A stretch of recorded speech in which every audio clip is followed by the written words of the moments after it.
Salut la Bulls Nation, bienvenue sur French Bulls TV. Alors oui, un grand oui, le match des Bucks, oui. Je l'avais dit dans la dernière vidéo, en ce moment les matchs des Bulls ils sont pas super fun à regarder parce que c'est trop prévisible et tu sais que ça va pas passer.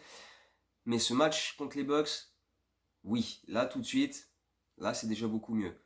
Tu me donnes cette intensité, cette énergie, cette combativité de tous les instants, lutter sur les rebonds, faire les efforts défensifs, les hustle play, dévier les ballons et casser les couilles au box, tu me donnes ça, aucun problème.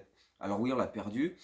Oui, il y a eu du déchet. On a perdu pas mal de ballons en fin de match. On a raté pas mal de shoots aussi à des moments importants. Euh, on a, on a concédé des rebonds offensifs sur la fin de match aussi. Beaucoup de lancers francs. Il y a eu des erreurs, il y a eu des erreurs, c'est sûr, mais déjà tu peux expliquer ça en partie par le fait qu'on était en back-to-back, qu'on a fait énormément d'efforts tout le long du match pour revenir on était à moins 14 dans le deuxième quart-temps, on est passé devant dans le troisième, ça fait une grosse débauche d'énergie, donc à la fin on a un peu moins dans le moteur, et puis la qualité de l'adversaire tout simplement, parce que les Bucks sont évidemment très forts, c'est pas les champions en titre pour rien, il leur manquait personne. Voilà, c'est sûr qu'ils ont fait la fin de match qu'il fallait. On a été beaucoup pris de court sur pas mal de pick and roll en fin de match où on s'est laissé un peu abuser. Et Jrue Holiday nous a flingué. Il a rentré des paniers importants après panier important après panier important. Donc, ouais, lui nous a fait mal. Il était très clutch.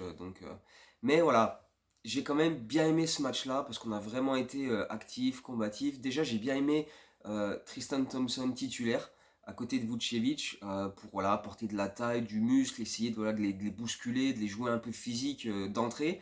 Bon, Portis en a un petit peu profité pour mettre quelques points sur Vucevic, pendant que Thompson essayait de freiner comme il pouvait Giannis.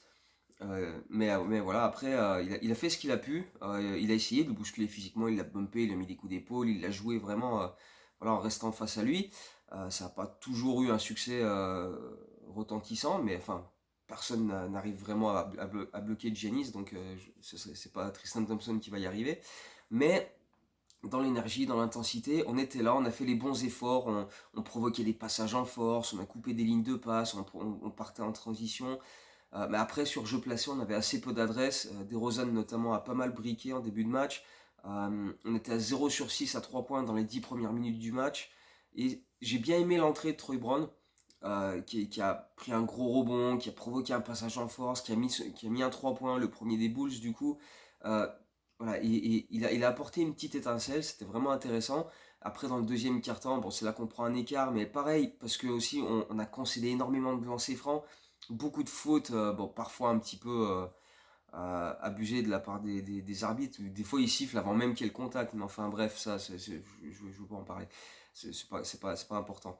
Mais voilà, on s'est vite retrouvé en problème de faute. Thompson en avait 3 à la pause, Green, Jones aussi.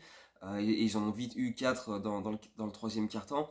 Mais malgré tout ça, voilà, malgré qu'on soit à moins 14 à un moment donné, et ben on a continué, on n'a rien lâché, on a joué physique, dur, agressif, on a provoqué les erreurs adverses. Ayo a été extraordinaire.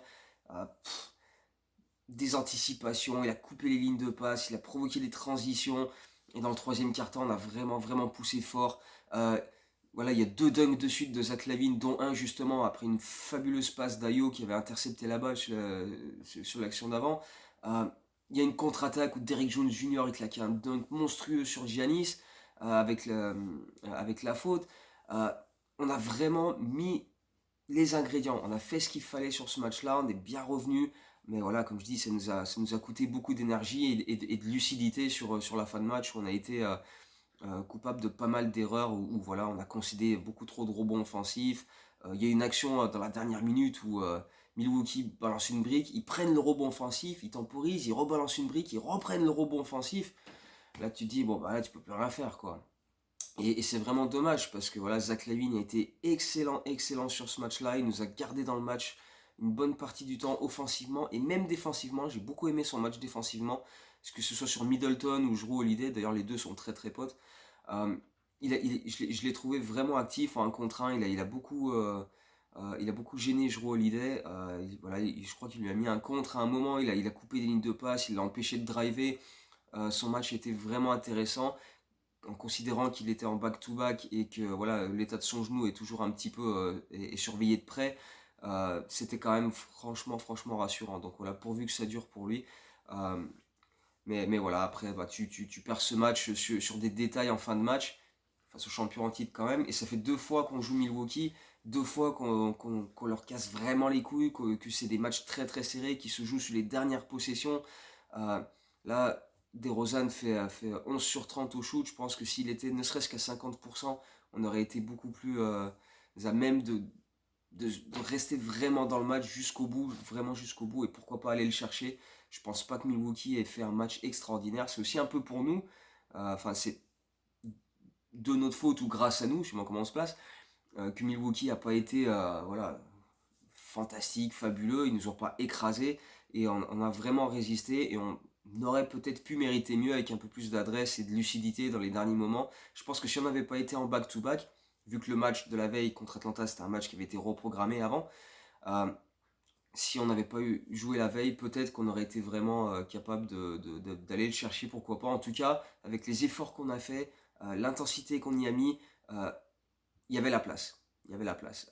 J'ai trouvé que le banc était actif avec Brown, avec Jérôme Green, avec Derrick Jones Jr., qui a mis un bon petit coup de coude à Grayson Allen, ça fait plaisir. Il a pris une flagrante, c'est pas bien grave. Le banc a été pas mal. Kobe a juste marqué un 3 points, mais ouais, lui, il a été un petit peu en dessous. Mais dans l'ensemble, les mecs ont fait leur taf. Bon, Vucevic a eu un petit peu de difficulté, mais enfin, c'est normal, vu l'opposition. Mais voilà, dans l'énergie, dans l'intensité, dans tout ça, on a fait les efforts, ce qu'on voyait un petit peu moins sur les quelques matchs précédents. Donc ça fait quand même plaisir. Moi, j'ai écrit le recap après le match. J'étais quand même satisfait. Bien sûr, on a perdu, ça fait 4 défaites de suite, on passe quatrième de l'Est, ok. Mais dans le contenu, tu me mets ça tous les soirs, on va en gagner des matchs. Et franchement, il y a plein de matchs où on se dit c'est flagrant, il manque Caruso, il manque Lonzo Ball, et on se fait défoncer. Hier, ça s'est moins senti quand même. Ça aurait été mieux s'ils étaient là, évidemment, mais ça s'est moins senti leur absence, parce que voilà, on a été capable de faire des ajustements défensifs, des close-outs, qui étaient vraiment intéressants. Euh, donc j'écris cet article, moi je suis pas tout content, je fais pas la fête non plus, mais je suis quand même rassuré, je suis bien. Je le poste sur Twitter et là, dans ma timeline je vois que des tweets de comptes très suivis euh, qui balancent juste voilà une stat. Voilà, les Bulls sont à 0 sur je sais pas quel chiffre face aux meilleures équipes de la ligue. 0 sur 2 contre Philadelphie, 0 sur 2 contre Milwaukee, 0 sur 2 contre Golden State, 0 sur 2 contre Memphis, blablabla. Et ça m'a gavé parce qu'il y a plusieurs comptes hein, parce que c'est toujours pareil, il y a un compte qui dit, l'autre reprend l'info, le met à sa sauce, l'autre reprend l'info, gna gna gna. Mais voilà, il y a plein de comptes très suivis, qui suivent les matchs, qui font des live tweets tous les soirs, euh, qui ont mis cette stat en avant, mais il y a zéro contexte derrière. Il n'y a pas d'explication. À un moment, tu peux peut-être le dire aussi, que ces matchs-là, il y en a plein qu'on a perdu parce qu'il nous manquait du monde aussi. Ça aurait peut-être pas changé grand-chose non plus. Peut-être que si on avait eu tout le monde sur ces matchs-là, on aurait peut-être perdu ces matchs-là quand même. Notamment Philadelphie en début de saison, il manquait que Kobe White et Patrick Williams. Ok, Philadelphie, c'est un peu à part. Eux, ils nous ont vraiment. On n'avait pas vraiment de chance de les battre, je trouve. Ils avaient fait le taf pour nous empêcher d'avoir une chance. Miami, le premier match qu'on joue fin novembre contre eux, on est dans le match, on est là, on n'est pas loin, on ne perd de pas grand chose, mais voilà. Quand on les rejoue quelques jours plus tard, on n'a pas DeRozan, on n'a pas Green, on n'a pas Jones, on n'a pas Kobe, il nous manque plein de monde. Eux, il leur manquait Butler et Adebayo aussi. On se fait défoncer, ok. Là, on les a joués dernièrement. Bah ouais, il nous manquait encore quand même pas mal de monde. C'est euh, Milwaukee, les 2 fois qu'on les a joués, il nous manquait du monde. Lonzo Ball à chaque fois. Caruso qui se fait défoncer au premier match. Euh, il manquait aussi Zach Lavine sur ce match-là. Euh, Javonte Green également, Derrick Jones Jr. Et pourtant, on a été là. Ok, on les a perdus. Mais oh, faut mettre un peu de contexte. Parce que oui, si tu mets juste le bilan victoire-défaite, ouais, ouais. Parce que les types qui suivent pas forcément les matchs, etc., ils voient ces tweets-là de ces gens très populaires, très suivis, qu'il faut absolument. C'est l'évangile. Dès qu'ils disent un truc, c'est ah oui. Ils vont dire ah mais les Bulls ils sont nuls en fait. Mais c'est pas du tout ça. Non, mais voilà, juste donne un peu de contexte. Explique que, ok, les Bulls ils ont perdu tous ces matchs-là, mais ils ont rarement été à 100%, loin de là d'ailleurs. Et puis, bah, il n'y a rien de désobligeant, de honteux à perdre contre les meilleures équipes de la ligue. Elles ne sont pas les meilleures équipes de la ligue par hasard. Perdre 2 fois contre Golden State, bah ok, je vois pas où est le problème. Perdre 2 fois contre Memphis, ok. Perdre 2 fois contre Philadelphie, contre. Mais voilà. Pourtant, on en a gagné des gros matchs. Hein, on a quand même battu 2 fois Brooklyn.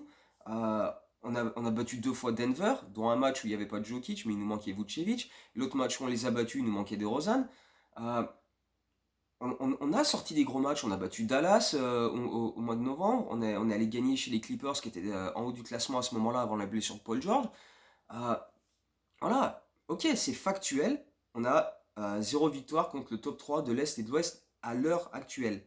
Mais le top 3 il va bouger. Si Boston il monte dans le top 3 de l'Est, on les a battus Boston. Bah alors du coup elle sert à quoi cette stat? C'est quoi l'intérêt de dire ça?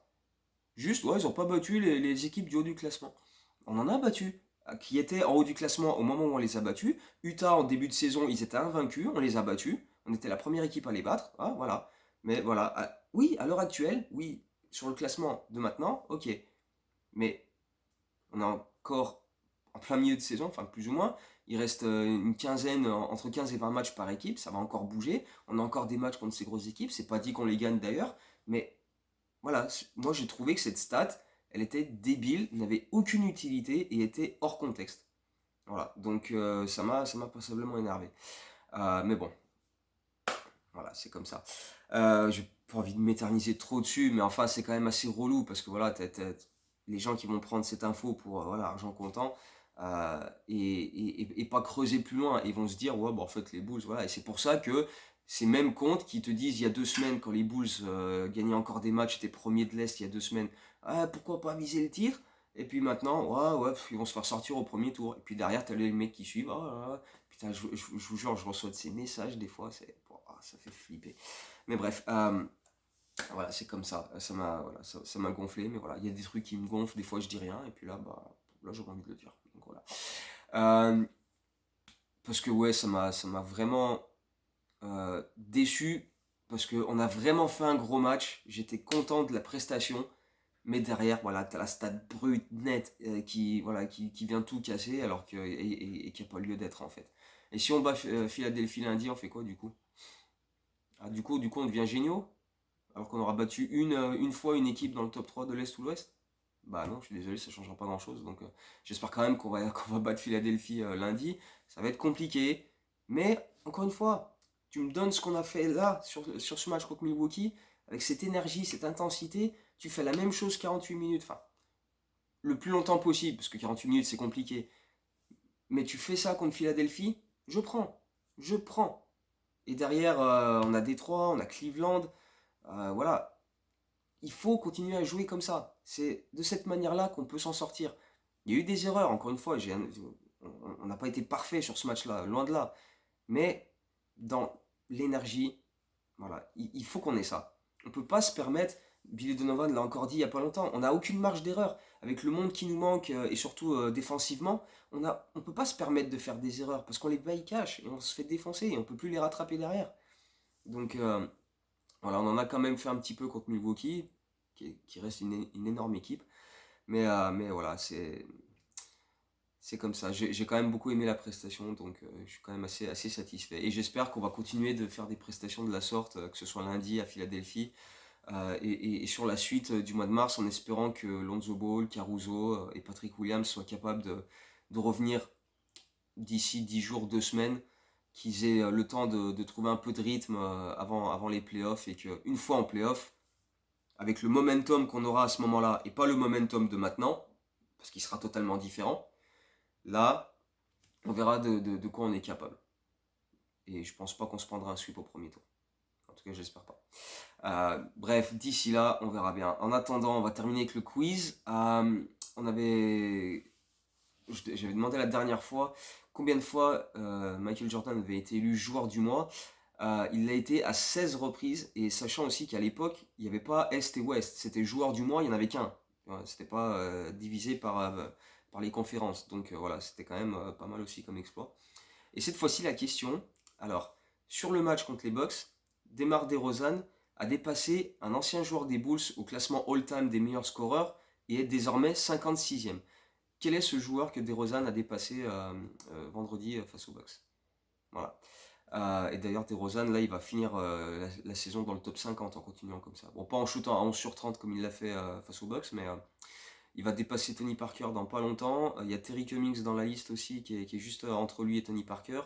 Il y a John Stockton qui est pas très loin aussi, donc je pense que le top 50 de Rosanne, il va être dedans d'ici la fin de la saison régulière. Sachant qu'il a commencé la saison, je crois que de mémoire, il était 82e ou 86e.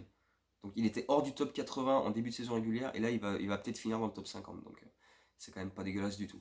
Bref, on se retrouve après le match de Philadelphie. Et puis ben, voilà, on débriefera tout ça en espérant que voilà, on torde un peu le coup à cette stat à la con qui sert à rien de oh, on n'a pas gagné contre les top 3. Bref, voilà, j'espère. Rien que pour ça, j'espère vraiment qu'on va gagner lundi à Philadelphie. Ce serait quand même super propre. Mais bon, bref, on verra bien. D'ici là, portez-vous bien et on se retrouve très bientôt. Ciao, Bulls.